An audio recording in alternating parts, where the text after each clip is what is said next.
আসসালামু আলাইকুম। কেমন আছেন সবাই? আশা রাখছি আমার প্রিয় আন্টি, আপু, ছোট ছোট সোনামণিরা এবং ভাইয়ারা যে যেখান থেকে বসে আজকের এই ব্লগটি দেখছেন সবাই আলহামদুলিল্লাহ ভালো আছেন। আর আমরাও আলহামদুলিল্লাহ বেশ ভালো আছি। সকালবেলা নাস্তার টেবিল থেকে শুরু করে দিয়েছি ভিডিওটা করা। আর আজ ছিল শুক্রবার সকাল থেকে প্রায় রাত পর্যন্ত যা যা করেছি ছোট ছোট ক্লিপ নিয়েই আজকের ব্লগটা সাজিয়েছি। অনেক দিন পরে আম আর রুটি দিয়ে সকালবেলা নাস্তাটা সেরে নিচ্ছি, তো ভালোই লাগছিল। আর আজকের ব্লগে জানিয়ে দিব আপনাদেরকে আমরা দেশের বাইরে কোথায় ঘুরতে যাচ্ছি। তো আশা রাখছি আজকের ব্লগটাও আমার প্রিয় মানুষদের কাছে বেশ কিছুটা ভালো লাগবে। তাই ব্লগের প্রথমেই আমি রিকোয়েস্ট করে নিচ্ছি যে ব্লগের কোথাও কোনো অংশ ভালো লেগে গেলে প্লিজ মনে করে এখনই একটা লাইক দিয়ে ব্লগের বাকি অংশটুকু কন্টিনিউ করে নিতে পারেন। আব্বা মা আমার বাসায় তো ছিল, তো আবার যেহেতু ট্রিটমেন্টটা শুরু করেছি, অপারেশনটা কিন্তু আমরা দেশের বাইরে থেকে না আসা পর্যন্ত আর করতে পারছি না। তো এই কারণে আপার বাসায় তো যাওয়া দরকার, যেহেতু আব্বা মা হজ করে এসেছে। তো আব্বা মা দুজনে মিলে ডিসিশন নিয়েছে যে আমরা যে কয়দিন দেশের বাইরে থাকি সেই কয়টা দিন আপার বাসায় থাকবে। আপার বাসা থেকেও ঘোরা হয়ে গেল। আর আব্বার ডায়াবেটিস তো অনেক বেশি হাই, তো ডায়াবেটিসটাকেও একটু কমানোর চেষ্টা করবে, যেহেতু ওখানে হাঁটার সুযোগ রয়েছে। তো আমরা যখন আবার দেশের বাইরে থেকে চলে আসব, তারপরে ডাক্তারের সাথে আবারও যোগাযোগ করে আবার অপারেশনের কাজটা সেরে নিব, এভাবেই কথাবার্তা হয়েছে। তো এখন আপাতত আব্বা মা আমার বাসায় নাই। এর ভিতরে টুকিটাকি হাতের অনেকগুলো কাজ সেরে নিয়েছি, সেগুলোতে আর ক্যামেরা ওপেন করিনি। তো এখন হচ্ছে ভাত দিয়ে আমি খিচুড়ি রান্না করে নিচ্ছি, ল্যাটকা খিচুড়ি।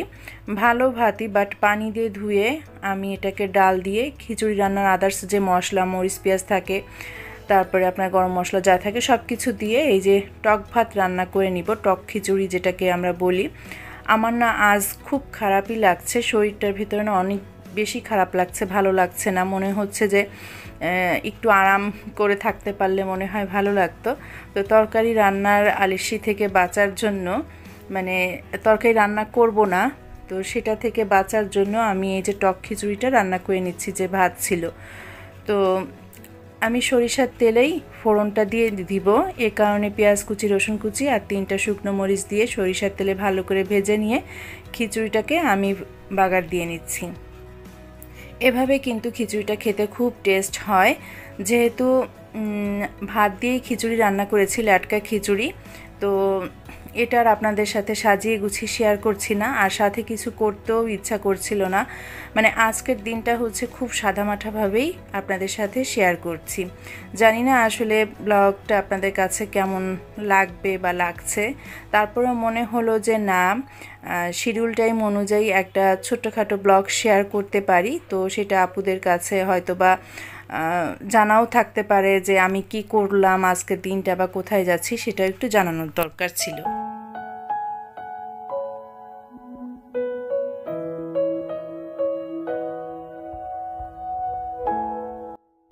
7,000 টাকা দিয়ে শুরু করা আমার এই সংসার জীবনের অনেক চড়াই উতরাই পার করে আসলে আজ এ পর্যন্ত এসেছি।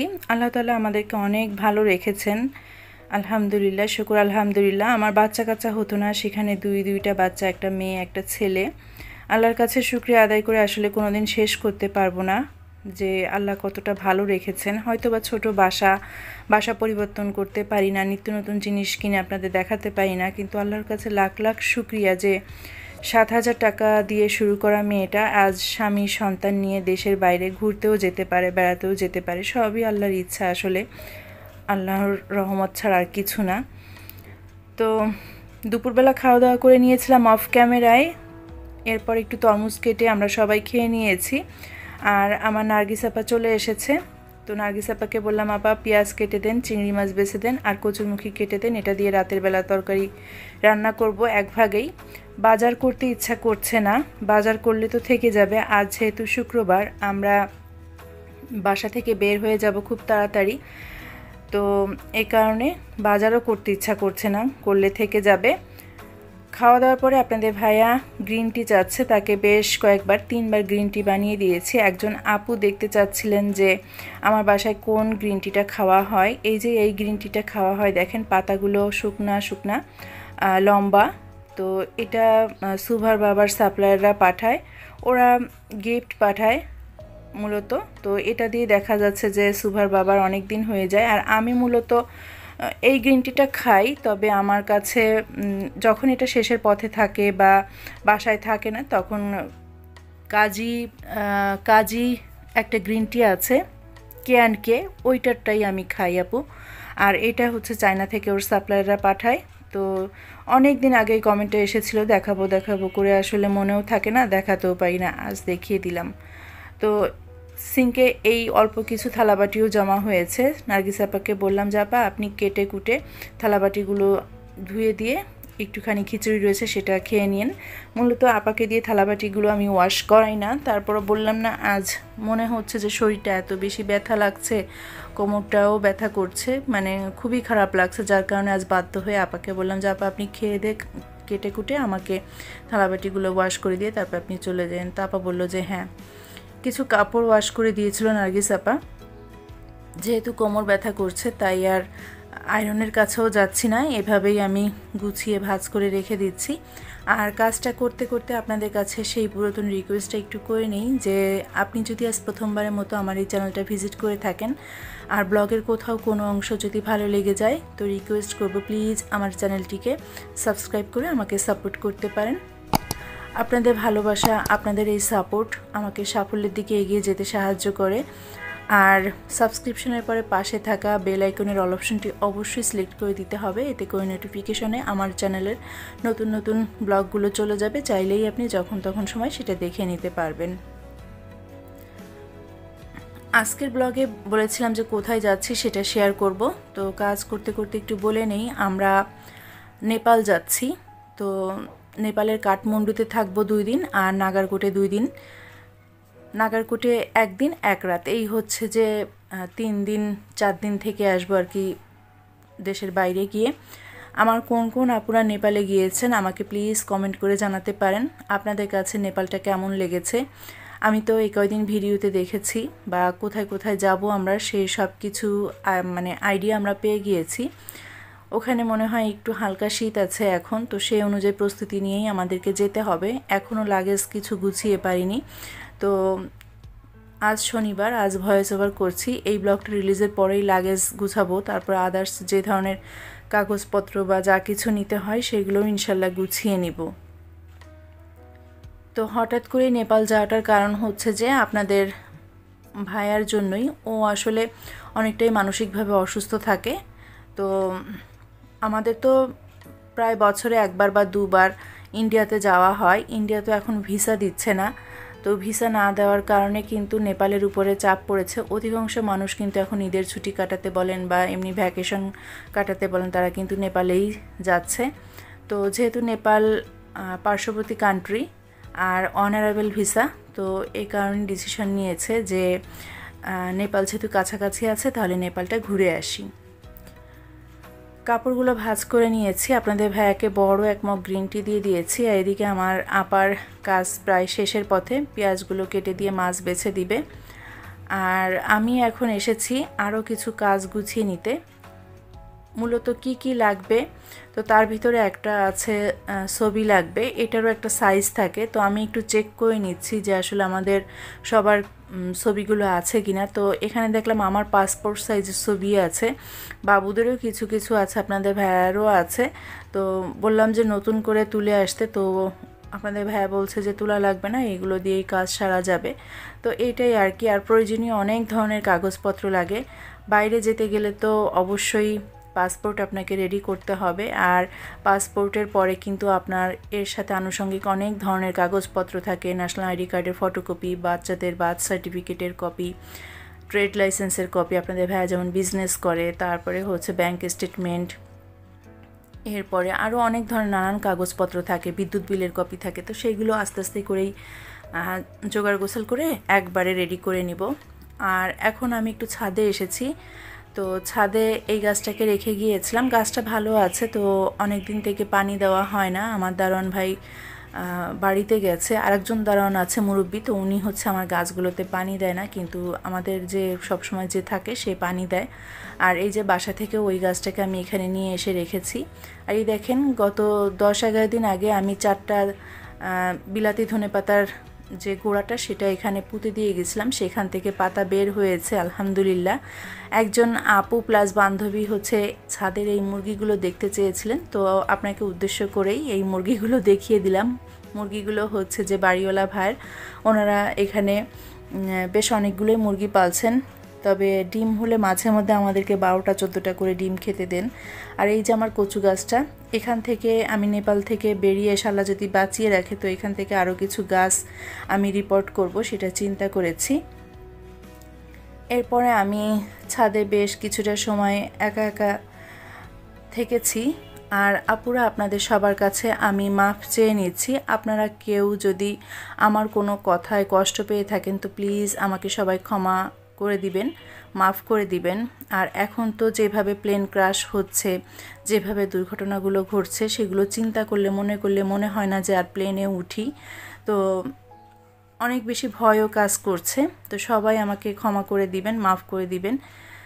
এরপরে তো বিকালবেলাটা অনেকটা সময় আমি জিকির করেছি, সূরা কাহাফ পড়েছি, যেহেতু জুম্মাবার ছিল।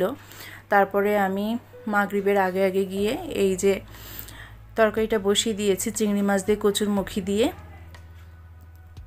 আর এরপরে বাচ্চাদেরকে ফ্রেঞ্চ ফ্রাই করে দেব, ফ্রোজেন ফ্রেঞ্চ ফ্রাই এয়ার ফ্রায়ারে করে দিব। তরকারিটা প্রায় হয়ে গেছে আমার, তাই নামানোর আগে আমি টালা জিরার গুঁড়া দিয়ে দিলাম। এখন নেড়েচেড়ে তরকারিটাকে আমি নামিয়ে ফেলবো। তো এই ছিল আজকের ব্লগের মূল যে বিষয়টা, সেটা হচ্ছে যে কেউ আমার পর রাগ করে থাকবেন না প্লিজ। হয়তোবা বেঁচে ফিরলে আপনাদের সাথে ইনশাল্লাহ পরবর্তীতে আবারও দেখা হবে, কথা হবে। তো যেহেতু দেশের বাইরে যাচ্ছি, সবাই ক্ষমা সুন্দর দৃষ্টিতে দেখবেন, আমাকে ক্ষমা করে দিবেন। আর দোয়া রাখবেন যেন সহি সালামতে ওখানে পৌঁছাতে পারি, আবারও যেন সহি সালামতে আমাদের দেশে এসে পৌঁছাতে পারি। আমার আপুরা অনেকেই সুন্দর সুন্দর কমেন্ট করেন, আমি আপনাদের কমেন্ট পেয়ে সত্যি অনেক বেশি অনুপ্রাণিত হই, আমার খুব ভালো লাগা কাজ করে। আর আল্লাহ তাআলার অশেষ রহমত যে আল্লাহ তাআলা আজকে, আমি একজন হাউসওয়াইফ, চাকরি ছেড়েছি তো 2016 সালে। আমি পড়াশোনা কমপ্লিট করেছি, ডাবল মাস্টার্স কমপ্লিট করা, আমার MBA কমপ্লিট করা, তো এক্সপিরিয়েন্সও অনেক আছে, সব দিক থেকে সব কিছু ঠিক আছে। এখন একদম পুরোটাই হাউসওয়াইফ। তো এখন শুধু বাচ্চাদের টেক কেয়ারই করি আর আপনাদের সাথে এই ডেইলি লাইফের ব্লগগুলো শেয়ার করি। একটা মানুষের কিন্তু অজানা অনেক কিছু থেকে যায়। তারপরেও আমি বারবার বলছি যে আপনারা প্লিজ কেউ আমার কথায় কাজে কষ্ট পেলে আপনারা আমাকে ক্ষমা করে দিবেন। আর আল্লাহ যদি বাঁচিয়ে রাখে তো পরবর্তীতে এসে আপনাদের সাথে আবারও আমি ব্লগ শেয়ার করব, ডেইলি ব্লগগুলো শেয়ার করব। আমি তো চলেই গিয়েছিলাম এই সেক্টর ছেড়ে, কেনই বা এসেছি আমি জানি না, আসলে বুঝি না যে কোন মায়ায় আমাকে টেনে নিয়ে এসেছে। তো ফ্রেঞ্চ ফ্রাইগুলো আমি এয়ার ফ্রায়ারে দিয়ে রেখেছিলাম, 15 মিনিট হলেই এই ফ্রেঞ্চ ফ্রাইগুলো হয়ে যায়। তো 7 মিনিট পর আমি একটু দেখে আবার ওইটাকে উল্টে পাল্টে দিচ্ছি। আর এই যে আদাগুলো শুকিয়েছিলাম, আমার মেয়ের তো অনেক বেশি মোশন সিকনেস কাজ করে, আরও যেহেতু প্লেন জার্নি হবে আমাদের, তো এখন হচ্ছে যে ছোট ছোট 2টা কাচের জারে আমি এই আদাগুলো উঠিয়ে, এটা আমার যে ব্যাগ থাকবে কাছের যে ব্যাগটা, সেটাতে আমি রাখবো। আমাদের হাতে সময় আছে আর মাত্র আজকের দিন আর রাতটা। আমাদের ফ্লাইট 31 তারিখ দুপুর 1:30টায়। 31 তারিখ বলতে আসলে রবিবার দুপুর 1:30টায়। তো আমাদের বাসা থেকে বের হয়ে যেতে হবে 9টা থেকে 9:30টার ভেতরেই। তো ওখানে গিয়ে অনেক কাজ আছে। আর আদার্স নেপালে গিয়ে আমাদের যত হোটেল বুকিং বা কোথায় কোথায় থাকবো, কোথায় ঘুরবো, গাড়ি ঠিক করা, সব কিছুই আমাদের রেডি করা আছে। আমরা একটা এজেন্সির মাধ্যমে যাচ্ছি, তো এজেন্সির মাধ্যমেই সব কিছু ঠিক করে রাখা হয়েছে। গতকালও সুভার বাবার সাথে ওখানকার এজেন্সির যে মানে রিপ্রেজেন্টেটিভ আছেন, প্রতিনিধি আছেন, তার সাথে কথা হয়েছে। তো এই হচ্ছে আমাদের আপডেট। তো দেখেন আমি 2টা জারে এই জিঞ্জারটা ভরে নিয়েছি, আর এটা এতটাই স্বাদ হয়েছে, আমার বাসায় যে আসে সে একবার মুখে দেয় এবং বলে যে খুব ভালো জিনিস হয়েছে। ইভেন দ্যাট বাড়িওয়ালা ভাইও সেদিন বাসায় এসে বলছে যে ভাবি এটা খুব ভালো একটা জিনিস হয়েছে। আমার বোনও খেয়ে বলছে যে অনেক সুন্দর একটা জিনিস বানিয়েছিস। তো এই হচ্ছে 2টা ছোট ছোট বোতলে জারে আমি ঢুকিয়ে নিয়েছি, বোতল না সরি। তো এখানে কিন্তু অনেকটাই বানিয়েছিলাম, খেতে খেতে এই পর্যন্তই আছে। তো ফ্রেঞ্চ ফ্রাইটাও কিন্তু আমার হয়ে গেছে, এখন আমি ফাইনালি বের করে নিচ্ছি। আর আমার জীবনে অনেক ঘাত প্রতিঘাত গিয়েছে, অনেক কষ্ট করেছি। আমি তো জীবনটা শুরু করেছিলাম আপনাদের ভাইয়ের সাথে, আসলে স্টুডেন্ট লাইফ থেকেই আমরা দুজনে একসাথে বিয়ে করেছিলাম, সেটা পরিবারের সবার অমতে গিয়ে। জানি না কে মেনে নেবে, কোন ফ্যামিলি মেনে নেবে না, অনেক ভয় আতঙ্ক নিয়ে আসলে আমরা বিয়েটা করেছিলাম শুধু একসাথে থাকার জন্য। তো আজ পর্যন্ত আছি আলহামদুলিল্লাহ 13 বছর, জানি না বাকিটা সময় কি হবে। তো এই ছিল আজকের ব্লগ। এ পর্যন্ত তো আলহামদুলিল্লাহ আল্লাহ তাআলা আমাদেরকে অনেক ভালো রেখেছেন, শুকরিয়া আল্লাহর দরবারে। সবাই অনেক বেশি ভালো থাকবেন, আমাদের জন্য দোয়া করবেন। দেখা হবে নেক্সট কোনো ব্লগে। আল্লাহ হাফেজ, আসসালামু আলাইকুম।